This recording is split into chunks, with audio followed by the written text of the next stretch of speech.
What is up, YouTube? Welcome back. For the first time viewer, my name is Craig, and today I'm doing something that I've been looking forward to for a good 6 months now. We're up in the gorgeous Atherton Tablelands. I get to ride the Atherton Trails for the first time in a very, very long time. And the whole idea of this video is I'm getting to ride the new Foes Mixer. Now, I want to throw a big shout out to James Swinburne from Northern Bikes here in Atherton. I'll leave all the links in the description below. James is the Aussie distributor now for Foes Bikes. And this bike here has been built up with nothing but the best parts. I'm kind of a little bit concerned riding this because it has not been ridden on the dirt yet. It's been raining a little, we've got some mud, but we're going to get into the trails and we're going to ride the Foes Mixer. This is a 155 travel rear, 170 front. We've got a 65 degree head angle, 75 degree seat tube angle. It's an extra large frame. It's very conservative in its size, this one. So with this extra large, we've got a 1270 wheelbase, which is not too bad. But the reach on this is 488, so it's a really nice reach, really good setup. And as I said though, this is the extra large, so it's a very playful looking bike. I'm really keen to get out there and see exactly what this can do. Now I want to say big shout out to Brent and the crew from Southern California, the guys behind Foes. Now Brent is the original designer, original creator of Foes bikes. I'll leave a couple of photos here for you to see for the original Foes racing bikes. And he's still got his hand in the pie now, still welding and fabricating these. This is handmade, hand welded in Southern California, so absolutely beautiful machine. So I won't waste too much more time. We'll get in, we'll get out on the trails, we'll go and ride this, and we will show you what this bike can do, because there's a lot of pedigree here, and if something can't be done, it's because I can't do it, not the bloke. Let's get into it.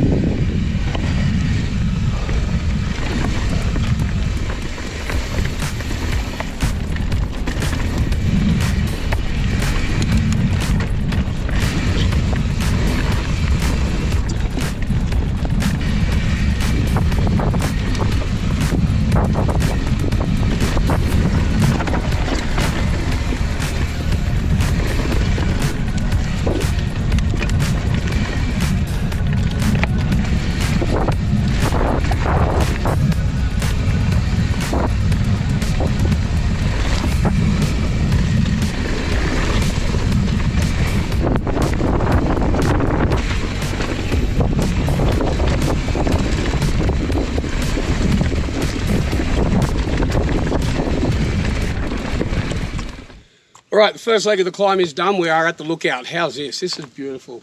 That's the Atherton range. We are at Atherton Trails, obviously, as I mentioned before. We're at a trail called Lacey's. We're at the lookout at the top. And I'm really surprised at how well I got to the top of this hill. This is very much like Nerang, raw goat trail, rock, tree roots. Super fun, really good fun climb, this one. And the Foes Mixer has done this thing fantastically. I have to admit, of all the bikes I have ridden, I'm super impressed with the pedaling efficiency of this bike. It is direct. I've tried to pay a lot of attention to the pedal bob or any kickback, and I won't go too deep into the suspension platform. I'll give a good description below on exactly what the guys with Brent and that have designed with the Foes bike, but I couldn't find any pedal bob. It was just perfect, just nice direct drive to sheer power to that back tyre. Big bonus too running these V-rubbers, the Attack HPL tyre. Like, these things are just fantastic. The next best thing to a Michelin, from my own personal opinion. They climb, they grip, they hook up, they're fast, love it.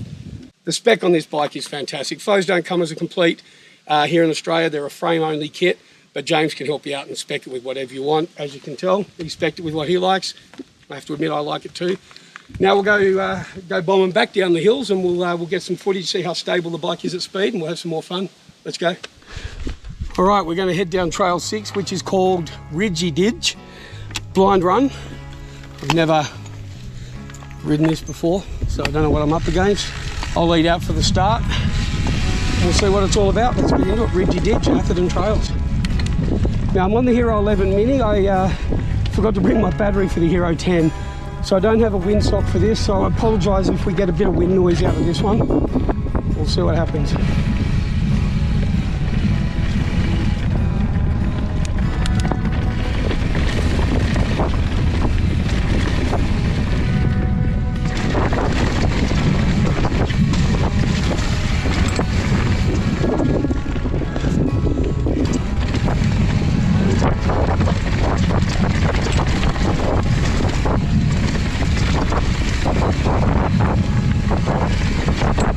Looks like the trail not used.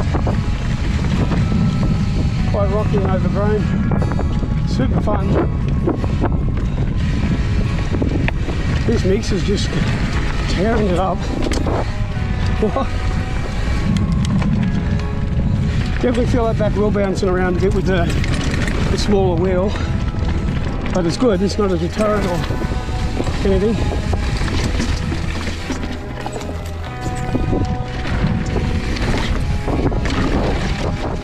All right, there it is. That's the ride done. We did nearly 18 kilometres here at Atherton Trails, and I'm really impressed with the Foes mixer. I will admit I was sort of approaching this with a little bit of concern that I wouldn't keep up with James on his e-bike, but this thing climbed really well. So the mixer itself, overall, my final opinions on this bike, if you've seen some of my other bike reviews, one-piece swing arm. I love the one-piece swing arm. Super stiff, really active, it just works so well. Horizontal shock mount, chain stays pushing into that shock beautifully. Foes have done a really good job on this single pivot but dual linkage. Really helps that small bump sensitivity, especially with that coil. That coil is phenomenal. The back end is just really active, soaking up all those rocks and ruts. Nice traction, really simple to find this ride. Going downhill, the main linkage itself kicks in, and that progressive rate of that travel really ran itself up. I did not bottom this bike out once. The coil's probably a little bit light for me, and to not bottom it out, it says a lot about how active and smooth that rear end does work. Not really much else to say. 65-degree head angle. The wheelbase was a little bit longer than what I have been riding, and that actually turned out to be a bonus today on this bike. The trails were fast, very rocky. That extra wheelbase created so much stability in this bike. It was a foreign bike for me. It was a one-ride review this, and it just tracked and it tracked straight. Everything did what I wanted to, point and shoot. It was just beautiful. So I'll leave a link in the description below for a breakdown on Foes, the history of Foes. This is 30 years of Foes right here. It was a real treat for me to not only ride the Foes, but to have the opportunity to try out the Formula Forks, the Ingrid Components rear mech. That thing is just phenomenal. The gear shifting on this with that XTR shifter, there's really tight spring tension. This was just a beautiful pop it in, click it through, and it just works, and it's really nice. Got a good soul to it, nice feeling. I love the component spec on this bike. Of course, you can choose whatever you want when you go for a Foes, but check them out. Check out the link in the website below, or check out the website in the link below. That'll give you a really nice breakdown on the Foes mixer and some of their other models. But overall, one ride review, I give this bike a massive thumbs up. What I could criticise if I really wanted to dig deep enough was no chainstay. Occasionally I did hear a little bit of a chain rattle, but if that's all I can fold out of a bike like this, then definitely Foes are on the winner and they're doing something right. I had a blast, and I can't wait to get back on this and do a long-term review one day as well. So appreciate you chiming in on this one. This was a load of fun. Hope you enjoyed it. I did stuff up and forget the battery for my GoPro 10, so I've had to use an 11 mini, and it did run out of battery before I got some downhill shots, a lot of more specific shots in there. But for a short, quick one-term review, I hope I got enough footage in there to make this justifiable. So big thanks to James at Northern Bikes up here in Atherton for trusting me with the bike. It was brand new, never been ridden on the trail, so I got to christen it and dirty it. And to the guys at Foes as well for creating such an iconic and high-performing enduro rig. This thing is fantastic. There it is. So as I always say, that's the end of this one. Stay safe, stay rad, do something on that bike today that you never did yesterday, and we'll see you on the trails.